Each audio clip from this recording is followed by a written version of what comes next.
A monster week in the SEC. Georgia, Auburn, Bama, Mizzou, Oklahoma, Texas. Any upsets brewing? It is time to get the squad together. You're talking ball with the SEC squad. From Alabama to Tennessee, from Georgia to Oklahoma, from Auburn to Texas, it's the local experts of the Locked On Podcast Network bringing you scoops, breakdowns, and the most comprehensive preview of the upcoming SEC weekend. It's the SEC squad, and we have a seat for you. Hurt feelings and thin skins are prohibited. Squad up, you're part of the SEC squad. And welcome into the SEC squad. Sit back, grab your favorite beverage, and join us as we get you ready for another week talking all things SEC. Today's episode brought to you by FanDuel. Right now, new customers can bet just $5, and if your bet wins, you'll get $300 in bonus bets to use across the app. Download the FanDuel app today. Let's welcome in our panel, a full house this week, as we welcome in Jay Smith from Locked On Sooners, Zach Blackerby, Locked On Auburn, Stephen Willis, Locked On Ole Miss, Corey Burton, Locked On Vandy, Eric Kane making an appearance, Locked On Vols, John Neighbors from Locked On Razorbacks, and Jimmy Stein, Locked On Bama. Gents, as we do every week, tradition, first segment, we'll go around the horn. Give us a prediction for your team this week, something you think is going to happen with your team. Jay Smith, we'll start with you. John Mateer starts, and John Mateer throws for 250 yards. Very interesting. That's the talk of the week this week. We'll get to that in a second. Zach Blackerby, a prediction for the Auburn Tigers. We score multiple offensive touchdowns this week. That would be a massive improvement. And would double it. Yeah. Stephen Willis, a prediction for the Ole Miss Rebels. Keywan Lacey runs for 150 and 3 touchdowns against Washington State. Yeah, such a weird game to be playing at this point. Well, it's only because Wake Forest chickened out is the reason they're playing this game. Corey Burton, still licking your wounds. Vanderbilt off that loss. Give me a prediction. Well, they're in a bye week, so they'll be watching plenty of football this weekend. So there you go. Eric Kane, Vols back in action. Give me a prediction. Yeah, I think this game will be decided in regulation for the first time in conference play. Tennessee 2 conference games, 2 overtime games. So I think Tennessee will win a conference game in regulation this week. Play with fire there. How about John Neighbors, the start of the Bobby Petrino era 2.0? I'm sure it'll go exactly according to plan like everybody expects it to, and it won't be harmful or give any Razorback fans hope. In fact, that's what I think is going to happen is just like every other game. You're going to give hope. You're going to play well. But it's not going to matter. Still going to lose in the end, and still going to be in turmoil as far as if Bobby's the guy or not. Gosh, it's like a dark cloud over your head when you talk about Arkansas. Love you, Neighbors, man. Do you blame me? I had people reach out to me, John, and say, man, John sounded really upbeat and really excited compared to how he sounds on the squad show when we did our crossover this week. I'm like, I think he's just excited for change. But here you go, Debbie Downer here on the squad show. I think it's Gordy. I think Gordy puts him in a bad mood. I think all of you put me in a bad mood. Love I you, John. thought you loved me, Neighbors. I thought we had a thing. Jimmy Stein, got a Bama prediction for this week? I think win or lose, Ty Simpson over 300 yards against Missouri, who's pretty good against the run, but has been susceptible in the pass game. Another big day for Ty Simpson. Yeah, I was doing some deep diving into numbers, and I was surprised how close Ty Simpson and Joey Aguilar are in a lot of passing statistics. Aguilar's got more interceptions, but very comparable numbers. So we'll see if both those guys can keep it rolling. Good. Ty Simpson's a pretty good quarterback, we'll say. As we dive into discussing some of the games, guys, it is Red Rivalry week, and I want to kind of start there because, as Jay mentioned, all eyes on John Mateer. Is he going to go? I'll admit, guys, this was a Big 12 rivalry for so long. I like this as an SEC rivalry because Texas fans are talking smack. Oklahoma fans are talking smack. I'm excited for this one. Jay, what's the vibe right now? I mean, the vibe is we saw what happened against Florida last week for Texas. That the one thing that they struggled the most at is that they could not stop the defensive line from getting into the backfield. And since we have arguably one of the best defensive lines in the country, that's going to continue being a problem for them. And so in our mindset, and most of the fans' thought process is they just want to see how Arch Manning handles the pressure that we know Brent Venables is going to dial up. Coming into this season, when we talked about the Bryce Underwood game, Brent Venables is really good against first-time quarterbacks. Then you talked about going up against Auburn, his former quarterback. You knew he was going to dial up the pressure and do exotic things there. So now we've got this one with Arch. The expectation is this defense is going to once again lead the way. Now, as I mentioned before, I expect John Mateer to play. Shout out to the Tortilla Presser who gave us the tip last week that he said he was going to play.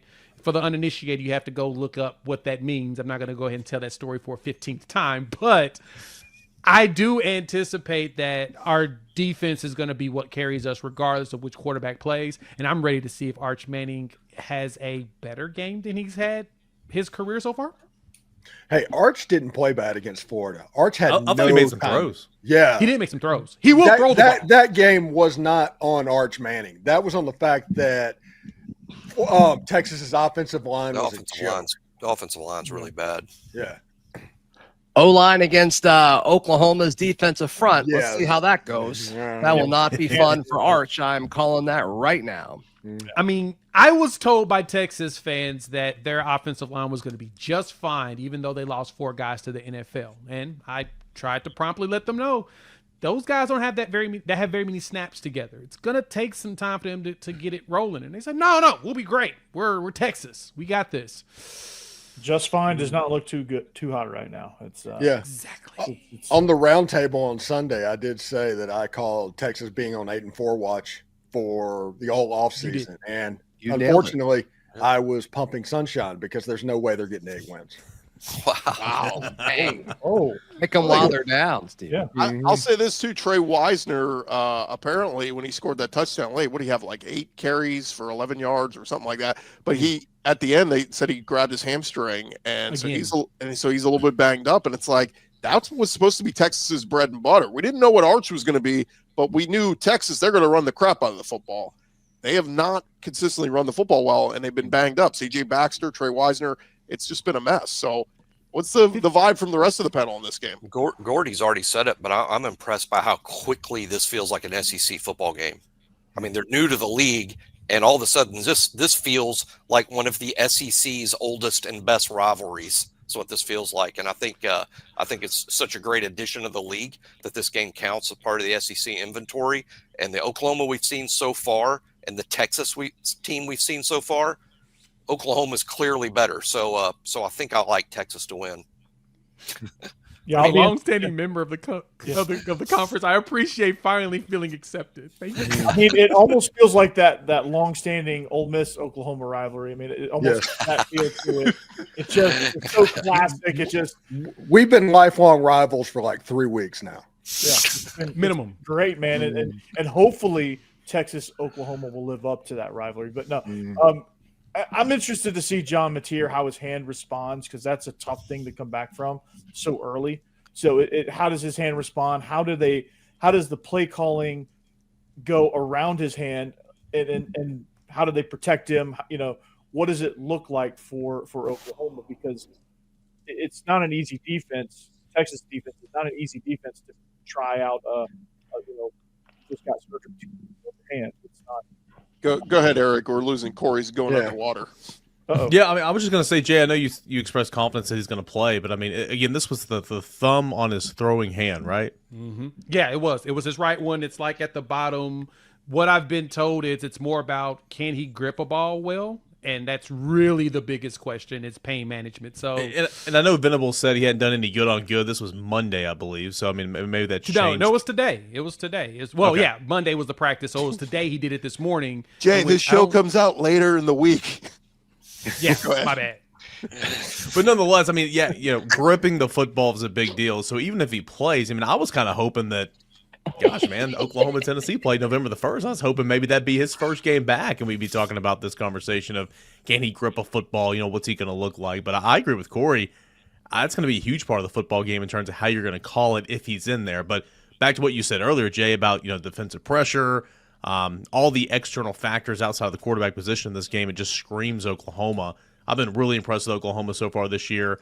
I like Oklahoma in this game, though. I do think, I'll go back to that Florida game. I think Arch obviously has not lived up to all the preseason hype. He was never going to because it was ridiculous for a guy that's never played big time football before, outside of a couple of plays last year. But I thought he made some big-time throws against Florida. I thought he escapability, taking what the defense gave him at times when the pocket collapsed. I thought he grew up a little bit against Florida. Will that be enough to win a game like this? I don't think so, but it was good to see. FanDuel still likes Texas in Yeah. this one. So the line is still sitting there. Let me ask you guys this. If it is Michael Hawkins and we don't see John Mateer at all, do you still like Oklahoma? I do. Yes. Yeah. I do as well. I don't think even the like. defense I is don't even good. like him if Mateer does play. I'm telling you, Texas is going to win this game, and they're going to win it probably by 2 touchdowns, because this is the type of game, more often than not, that always has whatever team is stinky. They go into this game and they lose, and they end up winning. The stinky team wins, and I feel like that happens in this rivalry game more so than any other one. And I feel like it's going to be the same thing here. Texas is going to wake up, and then everyone's going to be back on Texas and Oklahoma. Everyone's going to be like, this team's no good. They got fraudulent. And then in 2 weeks, it's all going to change, because that's what this season's been all about. It's been about nonsensical things like that. And I think that's what's going to happen in this game too. Speaking about what John just said, I had a group chat with Corey earlier in the week. It's like Oklahoma is about to lose John Mateer for the season because they're trying to rush him back to face Texas in this game. Yeah. And that would be my concern, that something happens in that ball game and you throw the playoff out the window to beat Texas, which I play Mississippi State. I understand rivalry, but there seems to be some bigger goals that you can hit this season. Well, And that's a fair point. I agree with you on that. I wouldn't want him to come back if they feel like there's a chance for re-injury. I mean, regardless, it's a throwing hand. If you throw and hit somebody's helmet, you're going to, regardless, injured or not, there's always You fall that on the ground possibility. wrong, where the injury is, like down here. You fall on the ground wrong. It could be trouble. No, that's very fair. So I totally agree with you on that. I think for him, and even some things that he said, is that Mateer himself, and my apologies, Eric, the presser was on Tuesday, so that was my bad. Not Monday, it was Tuesday, was what I was trying to say. I'll never not forgive today. My bad. But anyway, Mateer said this is one of the reasons why he came to Oklahoma, was to play in this game. So I do hope that if he does play, that it's more of a pain management situation and not a rushing back. And regardless, if he comes back in 2 weeks against Ole Miss, he's still going to be under re-injury watch no matter what. Well, real quick, guys, as we put a bow on this one, raise your hand. Are you taking Oklahoma to win this one? Raise your hand. We got 1, 2, 3, 4, 5, 6, 7. So Jimmy and John rolling with Texas. We will see what happens there. All right, some other big matchups in the SEC this Saturday. Could Bama or Georgia fall on the road? The SEC squad talking more ball next. More of the squad in just a second, but first, when the opening whistle blows on a new repair, get your crew moving forward with SupplyHouse. Order today and see parts on your doorstep tomorrow. Over 280,000 plumbing, HVAC, and electrical items from the most trusted brands in the business. Their real-time inventory and honest lead times keep you from punting projects, while their industry-leading customer service always has your blind side covered. If you need parts fast for a project, SupplyHouse, they have next-day delivery. Talk about a game changer. The part finder tools and 3D schematics can save you hours on jobs where every detail matters, and their Trademaster perks like priority shipping and dedicated support make the whole process smoother. Go join the free Trademaster program today and score some serious perks like priority shipping, lower prices, and a dedicated support line. Visit supplyhouse.com to sign up for free and use promo code SHCollege5. That'll get you 5% off your first order at supplyhouse.com. Real people, real service. This episode also brought to you by our friends at FanDuel. And look, the NFL season, we are in the thick of it. And FanDuel, they've still got the great offer going that you do not want to miss. Right now, new customers can bet just $5 and get $300 in bonus bets if you win. That's right. You pick a bet, you put down $5. If it hits, you'll unlock $300 in bonus bets to use across the app. And so many great ways to use FanDuel. We love taking a look at a lot of the college football betting lines. They got all the big games in the SEC every single week right there. They got the betting line, the money line, whatever it is you want to get in on. They got player props. I mean, it makes watching football even more exciting when you got a little something riding on the action. Whether you're a casual fan or you love diving into the stats, FanDuel makes the game day experience so much better. So what are you waiting for? Go visit FanDuel.com right now. Download the FanDuel app. Get started today and get signed up over at FanDuel.com. SEC squad rolling along here. Our buddy John Miller, Locked On Mizzou, hops in at just the right time as we get in 11 a.m. Central on ABC, guys. It is going to be number 8 Alabama at number 14 Mizzou. Alabama fresh off their win at Georgia and then home win against Vandy. And now another top 15 team. This one comes on the road against Mizzou. John and Jimmy, what's the vibe on this one? Because it just feels like, gosh, Alabama, they keep slaying the dragon, whereas Mizzou, they've just been sitting pretty at home every week of the season so far. Well, I'm getting the information from a Cole Kubelik tweet, but only 4 teams in SEC history have defeated 3 ranked conference opponents in 3 consecutive weeks without an open date. So this Alabama team would only be the 5th one to do it.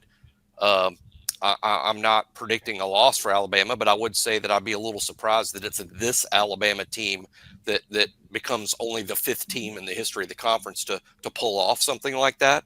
So I think it's going to be 60 minutes, and I think it's going to be very difficult, but it is tough. 3, not just 3 ranked teams, but 3 emotional wins in a row, or coming off 2 emotional wins to go into an 11 a.m. road game against a Missouri team that's good on both sides of the ball. They're statistically very scary team. So I'm expecting a 60-minute football game. Yeah, I think it's a tough spot for Alabama, and yet I can't call it a trap game or anything. You look at the rest of the schedule for Bama, if they can get by this road game here in Columbia, really the Tide is sitting pretty with the rest of their schedule because the rest of their tough games are all at Bryant-Denny Stadium. So I think that's a huge advantage there. For me, if I'm looking at Alabama and Missouri just in terms of a matchup, the Tigers obviously haven't played the type of schedule that the Crimson Tide have played so far. But, man, Missouri has really stopped the run consistently. They've also given up some big plays in the past. I think Ty Simpson and Ryan Williams and company they're going to get their numbers. They're going to throw for probably 300 plus. But I just think if Missouri can make Alabama one-dimensional, I think it's going to be interesting. To me, this is a coin flip kind of game. Anybody else got a read on Alabama at Mizzou? I mean, Jimmy put it out there. It's a lock. Jump on Mizzou. They're going to win this one. Jimmy, Ahmad Hardy, I really like him as a running back. I mean, he might be one of the best in the conference. Like, what kind of problems does he pose for this Alabama defense? Well, significant. Alabama had struggled stopping the run. I think the Vandy game was a good illustration of good Alabama and bad Alabama in the first quarter. They gave up 1 million yards rushing to Vanderbilt, but then over the last 3 quarters, hold them to 20 yards. What does that mean against Missouri? Probably not much, because Missouri runs the ball so differently than Vanderbilt. It's a different type of rushing attack, but the production is just crazy. Ahmad Hardy's the guy everybody talks about, of course. Heck, I think even comparisons to a guy like Ashton Genty are fair when it comes to Ahmad Hardy. But the number 2 back, he averages more yards per carry than even the starter Hardy. So Jamal Roberts, I think, has 7.3 yards a carry. This is a powerful team on the ground, and Bo Prabula can beat you, with his arm if you overplay the run. Difficult offense to prepare for. But John brought up the schedule. I think a lot of Missouri, we're going to find out if Missouri's statistics are a little fraudulent based on who they've played. ESPN says schedule's 109th. Alabama's is 3rd so far. No doubt Alabama's more battle tested, but Missouri statistically is a very scary ball club, and it starts with how they run the ball. Yeah, I think that's exactly right. That's why this is a tough one for me to call, and I'm kind of waffling back and forth on it. And really, I think maybe it's a cop-out to call it a coin flip, but I really feel that way. I think if this were in Tuscaloosa, I would certainly favor the Tide, but in Columbia, a place where Missouri hasn't lost since 2023 to Jaden Daniels and LSU, Malik Neighbors, that whole crew, I just think it's a tough place to play, a tough spot for Bama in a game that Missouri's probably been preparing for 3 weeks at this point. And by the way, Corey, you said Ahmad Hardy, one of the best running backs in the SEC. How about they're coming off a bye week and he still leads the nation in rushing? The nation. The best running back. Yeah, in the country right now. I mean, there you go. Yeah, just his yards after contact is a good statistic alone. Just that alone would be up there in terms of rushing yards in the conference. I mean, he'll be back next year. Yep, 100%. Lawrence County, Mississippi for the win. Hell yeah. Zach, let's real quick, by the way. Running back Jamal Roberts is so good he won American Idol last year. There you go.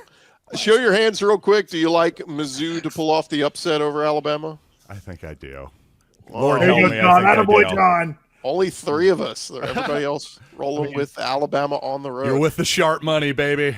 Zach, let's get to your game. 6:30 Central on the plains of Auburn on ABC. It'll be number 10 Georgia at 3-2 Auburn. No Brock Bowers in this one for you, Georgia. But Zach, I've just been building it up. I think Auburn's offense is going to look much better at home. What say you? I hope so. I mean, they've got the dudes to do it. Sometimes I think it's play calling. Sometimes I think it's been the quarterback wanting to hold on to the football. But I mean, the way I've been talking about this one for 2 weeks now, it's like they could do it, but until they do it, I have a hard time getting there at this point. Yeah, I mean that's fair. I mean it's been kind of a mess over there at Auburn. Thanks, Corey. Yeah. Appreciate that. Feel like it has been. Let me phrase this to everybody. More likely to happen. Hugh Freeze on the path to getting fired here the next couple of weeks, or Auburn's offense gets better. Which one's more likely? Yes. Absolutely yes. So No, I hate to be this guy, but like, and Hugh Freeze has said this, but I feel like it's more okay if we say it than if the head coach says it. But like Auburn has had his hands full the last 2 outings, and it's been close with 2 top 10 teams. And I mean, it's gonna be tough against Georgia too. But then it's like, okay, like it's gonna get easier. But that easier is you host Missouri, a team that we all just talked about how good they are, and then you go to Arkansas, and then like you get Kentucky, which is great, and then you go to Vandy, and it's like, all right, like we all know the stories of Diego Pavia against Hugh Freeze. So like while it does get easier, it's still not easy, and so like there is a path for Auburn to look better because of the competition, but it's not like there's this major drop off. So there's a path for it for sure. A lot of Auburn fans are in the camp of like, if Auburn like looks terrible against Georgia, you know, they're ready to say, hey, Hugh, pack your bags. I'm not there yet because I mean, I picked Auburn to lose these 3 games going into the season, and then I picked them to kind of get hot after this game. So like, I'm not in the camp of like, let's burn it all down and start over. Like, that's just not where I'm at. I don't think that's entirely fair, but the offense has been bad. And with all of those weapons, it should get better. Anybody surprised the line's only 3.5? Yes, I've done like 5 shows on that. It's fascinating. I mean, I'm not an expert on Auburn clearly, but you know, Tennessee's played Georgia. I feel like I know Georgia pretty well, and that's a pretty good ball club. I know it's a road game. Plain's a difficult place to play, but at 3.5, night, Cam Newton night, I guess they're taking. Yeah, they're retiring Cam Newton's jersey, so that's going to be something. And I mean, we all know Jordan Hare makes weird things happen. On Cam Newton night, I mean, what kind of energy is going to be in there? You know, that's Does crazy. Deuce Knight have the same jersey number as Cam Newton? What's up? No, Deuce Knight doesn't wear the same number as Cam. No, we made Deuce wear. We said Deuce could not wear his number anymore. Perfect. Okay. Well, so will we Kirby hasn't lost games like this. It's an unlike Kirby Smart to lose a game. I mean, not in recent Georgia history have they lost a game like this one. But is this the weakest Georgia defense he's had in the last 5-6 years? Probably. Yeah, probably. Yeah, I think so. They look lost almost out there. Yeah. One thing's interesting. This feels like the game that Hugh Freeze has, locked the gates behind. Really shows out. As a person that went through the Hugh Freeze experience at Ole Miss, there was always 1 or 2 games every season to where everything clicked into place. And it feels like that is this game. Georgia's not quite right. Something just doesn't look right about them. Auburn struggled against top 10 teams on the road. Yeah, they didn't get blown out. Now they're coming back home. I'm expecting, honestly, Jackson Arnold and Cam Coleman to hook up at least twice in this game for long touchdowns. Oh, that'd be incredible. Even on that. But you're right, Stephen. I mean, even in his first 2 rosters, which were not as good as this one, I think we all agree that this Auburn roster is better than his first 2.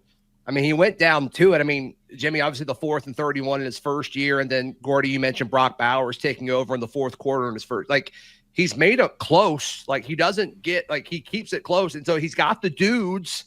It's just there's no offensive identity. Hopefully they figured some of that out over the bye week. It feels like the odds makers aren't really sold on Gunnar Stockton being able to win on the road. That's what it kind of feels like where this spread is. This Auburn defense is good. Like Auburn has a really good defense. If you can, it really is. It is. And when you look at the swing as far as the spread goes, it would be what 10 possibly if it was in Athens. So. This is about right if you don't feel like the quarterback can handle the pressure on the road. And so as good as this Auburn defense is, that may be the reason why the spread is so low, and it could end up being a close game. I think Auburn can squeak it out if they just keep Stockton, busy. To me, Zach, I feel like Stevens sent you an eggplant emoji with what he was saying about this game. I mean, you were getting very excited there. What does that mean, Gordy? Can you break that down for me real quick? Yes, we didn't bring up. I'll explain it during the break. Real quick, show of hands. Who's taking Auburn at home? Raise your hand. 2 of us. Three? Okay. Gordy, are you picking Auburn? Oh, I'm just entertaining the idea. Georgia wins by 3 and barely misses the cover. Auburn is going to win this game outright. They are going to win this football game. We're going to have a lot of upsets this weekend in the SEC. Man, that'd be incredible. All right, gents. Incredible. I will be unsufferable next week if that happens. Or even I need that to be injected in my veins. Hey, coming up next, we got 3 top 15 SEC teams hosting unranked teams at home. Who is most likely an upset alert? We'll talk about that next. More with the squad in just a second, but first, Mazda crafts cars for those who do more than simply move. Mazda delivers confidence with every ride, with more IIHS top safety pick awards than anyone else.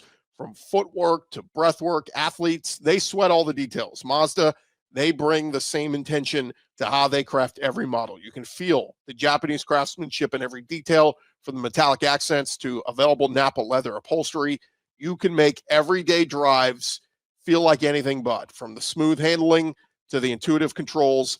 And with the all-wheel drive standard in every crossover SUV, you're going to drive with confidence through almost any season. Like our players, we sweat every detail, because when you make every move count, impossible becomes irrelevant. Mazda, move and be moved. If you're thinking about getting a new vehicle, check out our friends at Mazda today. This episode also brought to you by our friends over at Quo. One of the tools that help make a huge difference for business owners is Quo, formerly known as Open Phone. It is the same great business phone system you've heard us talk about before, just with a new name. And here's why it matters. Every missed call is money left on the table for your business. When every customer conversation counts, you need a phone system that keeps you connected 24/7. And Quo is the #1 business phone system that streamlines customer communications. It works right through an app on your phone or computer, so no more carrying 2 phones around or even relying on a landline. You're going to love how Quo lets your team share one number and collaborate on calls and texts, just like a shared inbox, so no customer gets left hanging. Go see why over 90,000 businesses trust Quo, formerly Open Phone. Get started for free and get 20% off your first 6 months at quo.com/lockedoncollege. That is QUO.com/lockedoncollege. And if you've got existing phone numbers with another service, Quo will port them over at no extra charge. Quo, no missed calls, no missed customers. SEC squad, rolling along here, guys. And I'll just put it out there. We got 3 games of top 15 teams. They are hosting unranked SEC teams. So we got number 11 LSU's hosting South Carolina. We got number 12 Tennessee hosting Arkansas, and we got number 5 Texas A&M hosting Florida. Who of that group do you feel like is most on upset alert? Tennessee. I was gonna actually say the same, and I only say that because the third Saturday in October is the next week. This is a very easy game. Come on, John Neighbors. John looks like it is very easy to. John, be the voice of reason. Come in here. Come on. I truly believe that Arkansas, because now they have fired their coach, this is the game where they bounce back and show up out of nowhere and play a really good, hard-fought game for their new head coach. Well, the issue, Jay, is it's never been offensively. They've scored tons and tons of points. They have one of the best quarterbacks in the league. I mean, their issue's not offense. They're going to score points. I think that's what it's going to be. I think it's going to end up being a shootout between the two, and that's where I'm not saying Tennessee's going to lose, but I think this one is going to be the one because, like I said, the third Saturday in October is the next week, and that's an important game. And remember, Jay, Tennessee lost this game last year and looked horrible. Right? I mean, looked pathetic. That is true. There's a lot of holdover from that game, and Josh Heupel holds a grudge. Big gives time. me a lot of I think a lot of his pause players and- are like that too. That gives me a lot of pause, and so does the fact that I don't really see Tennessee punting in this game. That's a slight problem for me as well. Like, I don't think y'all understand what the significance would be if Arkansas won this game. Like, everything gets turned upside down completely into a whole new direction because suddenly it's Bobby Petrino staying on as the permanent head coach for Arkansas. It's that type of game. And if that happens, then suddenly it makes it to where it's like, okay, well, do the board trustees, do the athletic director, do they even continue to search, or do they have to wait out? Does they have to win a few more games? But then it gets everybody back on board, and then Arkansas's got Texas A&M at home in the next week, and I'm sure that will go great. But the point is like that is the type of game that would literally turn everything upside down. It's already pretty chaotic over here. It would go to straight like clown shoes level if that happened. Just like Tennessee saved Sam Pittman's job last year, right? Yeah, that's right.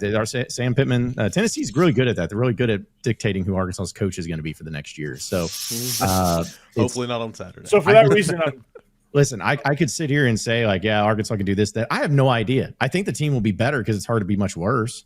And the defense is awful in every statistical category. It's dead last in the SEC, so they can't get much worse. But I don't know. It's either going to be where Arkansas wins this game or they get blown out. That's the only two things that happen. But I do not think they win this game. There's no reason to believe they win this game. I don't want to have hope in this game because I just can't handle that right now. So these three games, 13.5. It opened at 13.5. It's dropped as low as 11.5, though.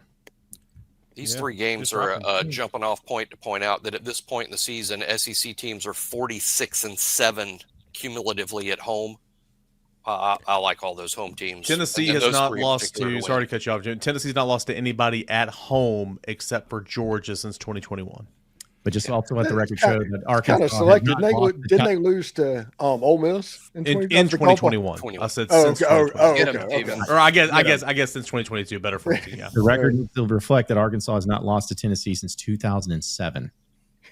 It's true. Just saying. I will say this. I'm a little bit intrigued by Florida at Kyle Field. That's the game I was going with, John. I know that's a tough place to play, but I know everybody's focused on Texas right now and what they did in Gainesville. But to me, did that not look a little bit like a different DJ Lagway? I'll tell you this, that front four, I know the offensive line for Texas left a lot to be desired, of course. That front four for Florida is legit. They got that freshman wide receiver back whose name escapes me. Dallas, thank you. Yeah, that kid, he's pretty talented. But seriously, there's something about that game. I know everybody has been looking askance at Florida all season. All of a sudden, I'm going, maybe I can kind of see a path. I agree with you. Okay, so Florida, even when Florida was looking horrendous and Lagway was throwing pick sixes and Napier, I mean, again, I still don't think he's going to be the head coach of Florida next year, but when the offense was a laughingstock prior to on Saturday, the defense was still there. The defense was still carrying that team as much as they could. The defense is good. Yep. You get a good run game. Jaden Ball had over 100 yards on the ground. You get Lagway to play like that, just don't turn the football over.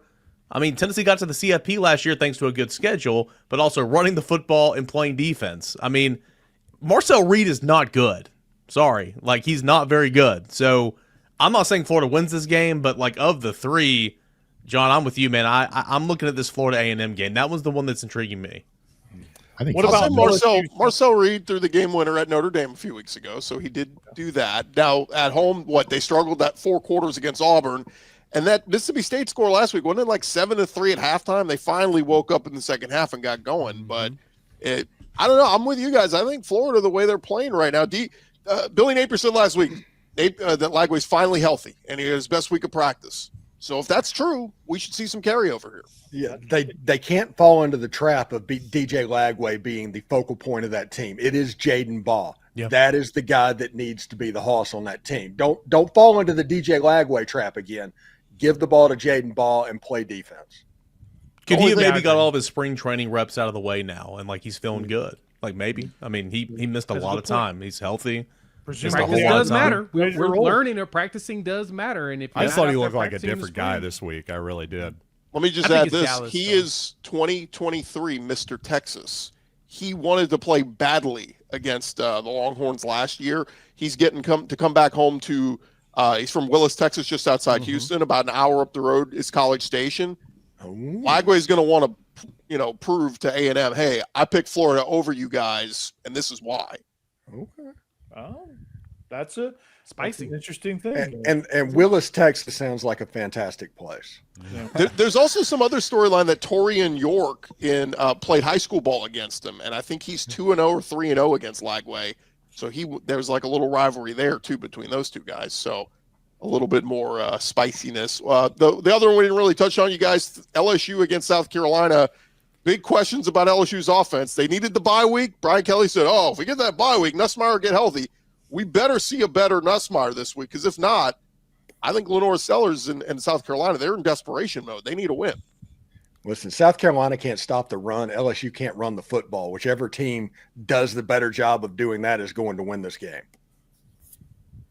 Yeah, I can see both quarterbacks throwing for a lot of yardage in that game. But again, broken record on it, but I just like the home team here. I like the home team in all the games except maybe Alabama at Missouri and Georgia at Auburn. But I think Alabama and Georgia both were on high upset alert, both of them. I'm going to be a buzzkill here. I'm going to put on my best John impersonation here. I mean, in this game, just such a letdown. Coming into the season. I mean, Lenore Sellers, Nussmeier, LSU returns all this production. It's one of the best games in the league last year.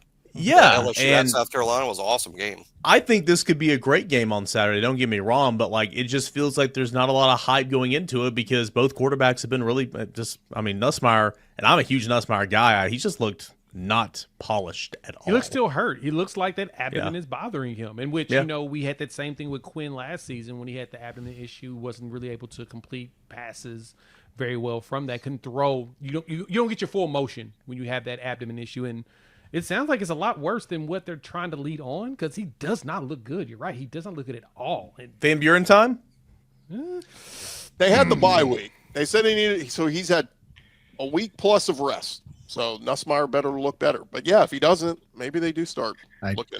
I don't know. I just feel like this is the battle of two of the top 7 unlikable coaches in the SEC, personally. And so I'm going to be fascinated from that. But I was just looking at South Carolina's schedule. It is pretty crazy. That of course, LSU's ranked 11th, but then they have 6th Oklahoma, 8th Alabama, 4 Ole Miss, Texas A&M 5, all straight weeks. So when people were picking them as a playoff team, you like how Gordy made sure to bring up LSU at the end of the show. He always finds a way. It's crazy. Well, I was going to save 60 seconds for Steven to talk about his big matchup against Washington State, but just win the game. Just win the game by 1 point and get to the Georgia game. I mean, that's what this is. That you're already number 4 in the country. You don't need style points at this point. If you win every game, you're going to accomplish every goal that you want to accomplish. So just win the game against Washington State and move on to Georgia. So as a recap, guys, Jimmy Stein says Bama has no chance against Missouri.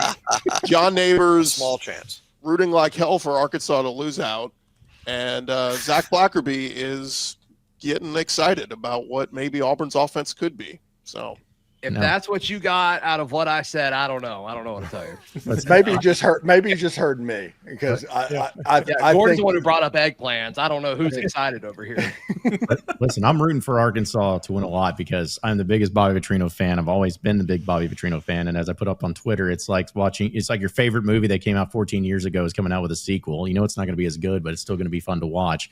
And on top of all of that, too, I still don't know which is more shocking to see John Calipari as the head basketball coach here or Bobby Petrino having the head football coach here. But either way, it's going to end probably badly for Arkansas, but I'm here for it because it's going to be great for content no matter what. I'm going to vote for Petrino on that one, but it's a great call. Both of them are pretty shocking, but Petrino, the head coach of Arkansas, Saddle, man. It's absolutely unbelievable. I love it. Just keep them off the motorcycle. Hey, guys, remember to follow and subscribe to your favorite SEC show. We'll be covering your favorite teams every day throughout the rest of the season. Don't forget, I'll have you covered with the entire conference every day on Locked On SEC, part of the Locked On Podcast Network, covering your team every day. We'll talk to you guys on our Sunday recap show.